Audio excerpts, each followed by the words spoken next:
Hi, welcome to Profiles. I'm Rachel DiDizio with LCTV, here today to talk about a documentary called The United States of Autism with my guest, Rich Everts. Hi, Rich, welcome. Thank you for having me. Of course, thank you for being here. The United States of Autism is a documentary that Rich produced to talk about his story and how autism affects families all across the United States. Rich, can you tell me how you came up with the idea to make this documentary? Sure.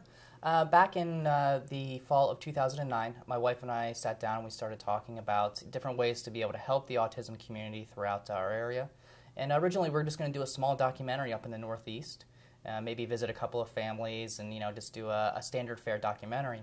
And then one of our board members came to us about this project called the Pepsi Refresh Project in 2010, at the very beginning of that. And we said, okay, well, let's give it a shot. Let's see what we can do. And so we ended up going into this whole project thinking, okay, well, if we can maybe raise $50,000 for it. That might be enough to really put together a really decent film. And so we decided, okay, well, we'll enter our names into the project. We did. It took a little bit of time. It was a lot of voting to be able to put this thing together. It took about 59 days for us, round the clock of voting on social media. And we ended up winning, and it was great. We ended up really looking at the entire scope of autism.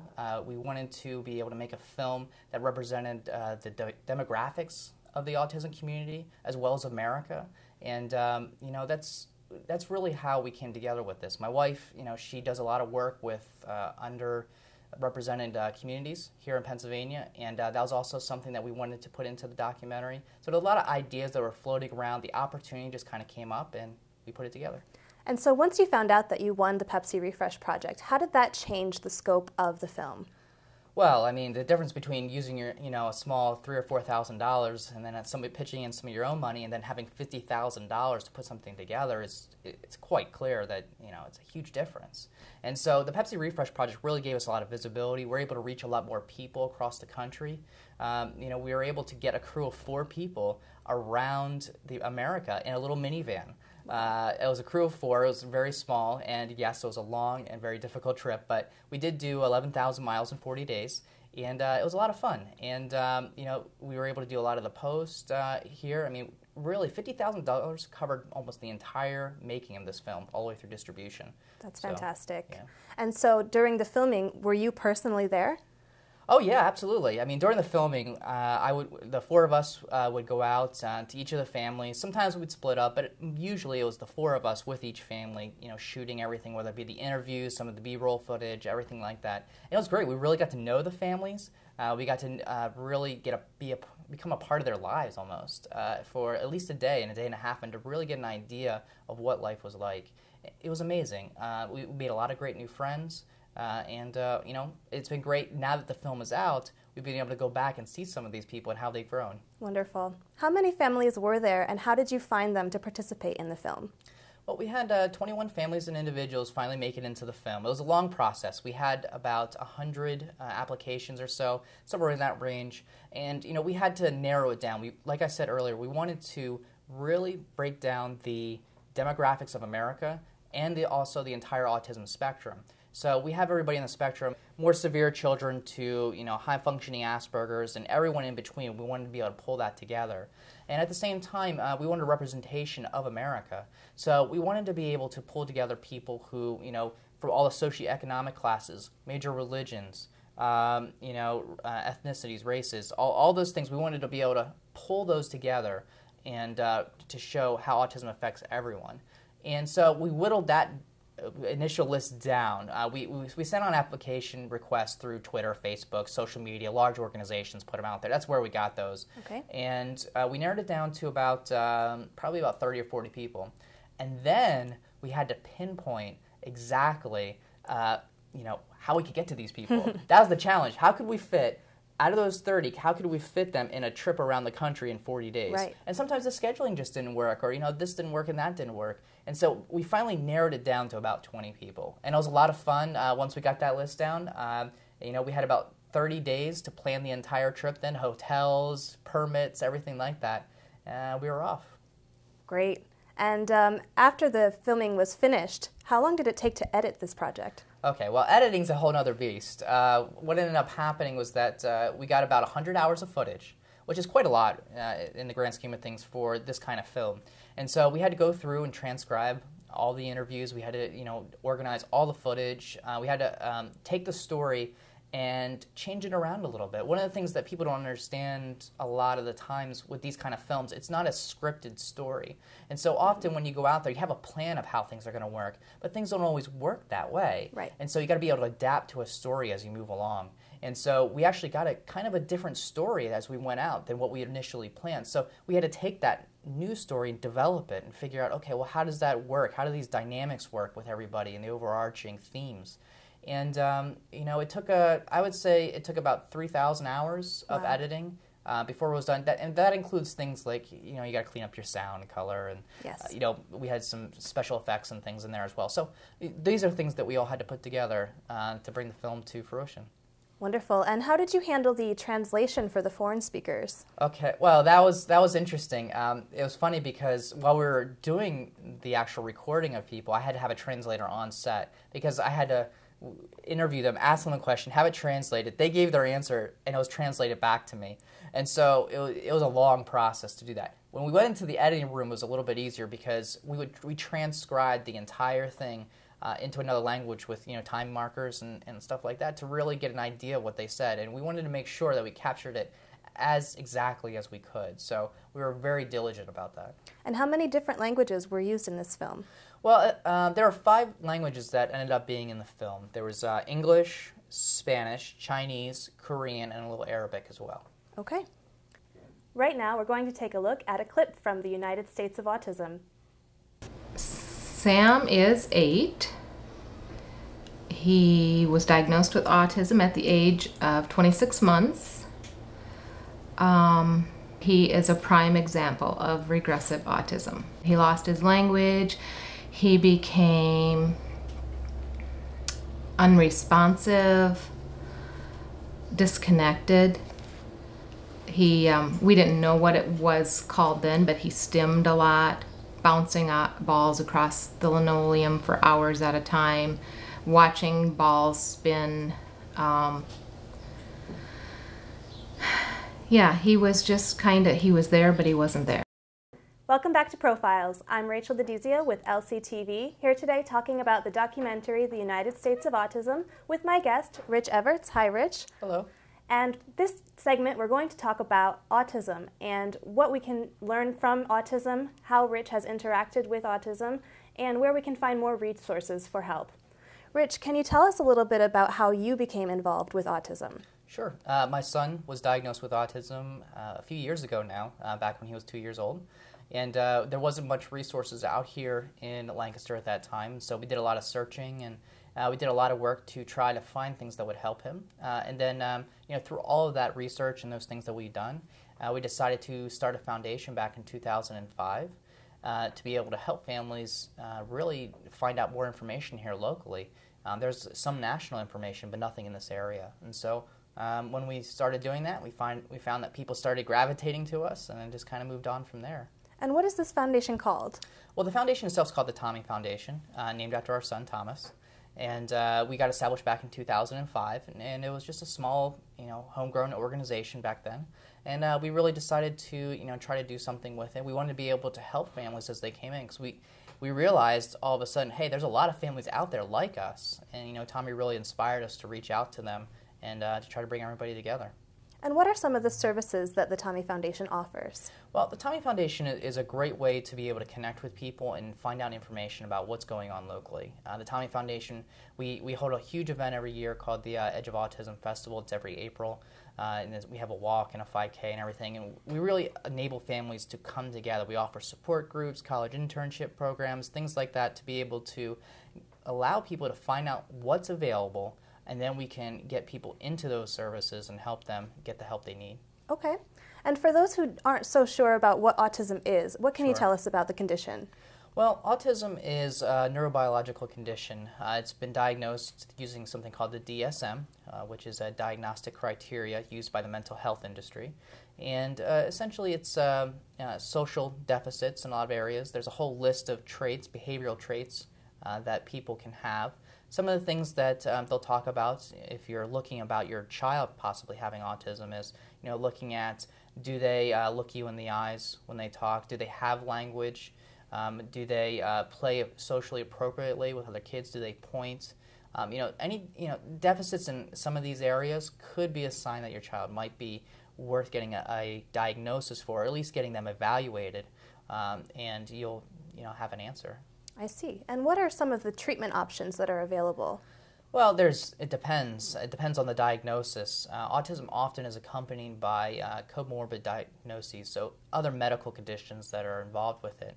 So, for instance, some children, they'll have their autism will be commingled with epilepsy. So they may be not, everyone thinks epilepsy like grand mal seizures and things, but really sometimes they're just small little seizures. Maybe their eyes roll back in the head and they just feel kind of dazed and stuff. And so they might receive some kind of medical treatment for their condition. Whereas another child might have, be diagnosed with Asperger's because they speak and stuff, but they just have some challenges in social situations and understanding things. Sometimes they take things very literally. So for them, maybe some kind of social program would work. Other children need occupational therapy because their hands don't work, or any kind of sensory integration. There are a lot of different therapies that are available, but the first step is always to get that diagnosis, and the earlier the better. Where are some local resources where our viewers can reach out if they'd like to learn more about autism? Well, they can always contact us through the Tommy Foundation to find out more about their specific challenge and what's going on. And we know enough people that we could be able to refer them locally to the different organizations, whether it be a center, a schooling. Maybe they have an older child on the spectrum, or maybe a young adult. We're starting to work with that here in the Lancaster community as well. And we really can refer them out to the proper people. And is there anything else that we should know about autism? Well, I think one of the most important things for people out there is, when they're first dealing with their children, they're first confronted with the fact that maybe their child has autism, there's a real hesitancy to reach out for help. And because there's often a denial at the beginning that anything could be wrong. I went through it with my own son. Often it's the men, but sometimes, it's the mothers as well. And really, I encourage people to really reach out and get that diagnosis. I had somebody who down in Philadelphia who I spoke with, and they were still thinking about it, and their child was almost 4 years old. Well, at that point, you're almost 2 years out of help that you could have gotten your child. And they're not going to be stigmatized. They're not going to be put in a special classroom. Nothing like that's going to happen, because that's what a lot of parents fear. They don't want their child to be different. But today, you're able to get the help. If you get it early enough, by the time your child gets into school, they may be totally mainstreamed and everything may be totally fine. You don't know, but you got to get that diagnosis first to be able to help your child get the help that they need. And I think when you can do that, especially if you're in an underrepresented community, whether it's African American, my wife's Hispanic, or anything like that, often it's the men who. And I understand who think, oh, there's nothing wrong with my boy, because it's more often boys, 4-1, it's more boys than girls. And they think, my son, But, sometimes you just gotta cut out the pride, and you gotta go out there and get them the help they need, because, your boy or your little girl could really benefit from that help before they get to school. Well, thank you very much. And when we come back, we're going to talk more about the film and its premiere and where you're going to be able to see it near you. Welcome back to Profiles. I'm Rachel DiDizio with LCTV, here today talking about the United States of Autism, a documentary produced by Rich Everts. Hi again, Rich. Hello again. So we've talked about the film, how it came to be, your editing process, and also about autism, the condition, and how it affects different families across the U.S. Since the film has been released, well, first of all, where was it initially released? Well, we had our world premiere in New York City on April 5th. And how did that go? Well, it's great. We had a sold-out showing, and we had lots of people come out for that. It was down in the Village, and it was a wonderful experience. And after that showing, what kind of happened next? Was there a big movement to show the film elsewhere? Sure. I mean, April is Autism Awareness Month, so we kind of timed it, the film release, to be able to get the maximum effect. And I'll tell you, it really took off. We've had, so far to date, we had 50 showings across the country. And we have more to come. My guess is, before we're done, we'll probably have about 100 showings of the film around America. And we've also talked with some folks. We are going to do an Oscar qualification run this summer, so we're going to do our best to qualify for the Oscars. And that'll take place probably sometime in August. And yeah, everyone's really hopped on board. I mean, we've raised somewhere around $15,000 to $20,000 for autism organizations around the country, because wherever we have a showing, we really feel it's important to put money back into that community as kind of a thank you, for helping us, and let's do whatever we can for you as well. So. That's a really wonderful idea. And how is it that you're able to give this money back to the community? Who are you working with to do this? Well, we work with a distribution service called Tug, they're a brand new company, and they really help us coordinate everything with the local theaters and some of the other locations that we have these showings. And so we take a quarter of our net proceeds from all of those showings, as well as, we help coordinate some of the fundraising and some of the fundraisers that they do in these areas to be able to, help raise money, whether it be in some places we've had iPad raffles, to provide to a local family, or just, regular money to provide scholarships for a summer camp or something like that. It's been great. What an excellent cause. And you had a showing here in Lancaster, is that correct? Yes, we did. We had a showing back at the end of April. We closed out Autism Awareness Month down at Kendig Square. We had about 200, 250, somewhere in that range, people come out. We had the red carpet treatment for people. They got cupcakes, and we had a wonderful time. And it was a really great opportunity to bring a lot of people together here in Lancaster. Sounds like a great turnout. Yeah, it was great. And will our local viewers be able to see it anywhere else coming soon? Sure. You can check our webpage at usofautism.com for more information about the screening here locally if people want to go to those showings. Excellent. And so go to usofautism.com for more information about those screenings? Yes. Okay. And what about the film? Will it be released on DVD or Blu-ray anytime in the near future? A lot of people ask me about that because they want to get their hands on the film. So absolutely, we are going to do a Blu-ray and DVD release. It's just with the Oscar qualifying run, we can't do the release until after that. So we're looking at fall of 2013 to put that out there. It'll be a Blu-ray DVD combo pack. We're also going to have some behind the scenes and some other special things into that. And also we'll probably do an on-demand, whether it be Netflix or Amazon or something like that. So we'll be able to see it in lots of different formats. I hope so. Yeah. I hope so. That's great. And is there anything else that we should know about the film, where we can see it next? Well, anyone, if you know someone out there, or if any of your viewers know people out there in other areas around Pennsylvania, they can always request a showing. They can go to Tug and do so. And it's a great way to be able to raise money for their local community. Yeah, that's probably the best way to be able to view the movie for the time being. And if you have maybe a local church or a local civic organization or somebody who wants to view the movie, we can also do that as well. It doesn't have to be through a theater. So can anyone host a screening? Anyone can host a screening that they want. And so they just need to contact us. And you can find our contact information at our website. Okay, and once again, your website is? usofautism.com. Great, and the website for Tug?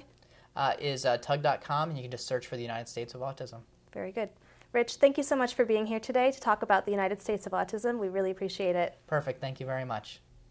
Thank you for joining us today for Profiles as we discuss the United States of Autism, the documentary produced by Rich Everts. We hope you learned something about autism, and we encourage you to check out the documentary. If you'd like to learn more about the documentary and local upcoming screenings, check out www.usofautism.com. Or if you'd like to request a screening, go to www.tug.com. I'm Rachel DiDizio for LCTV. Thanks for watching.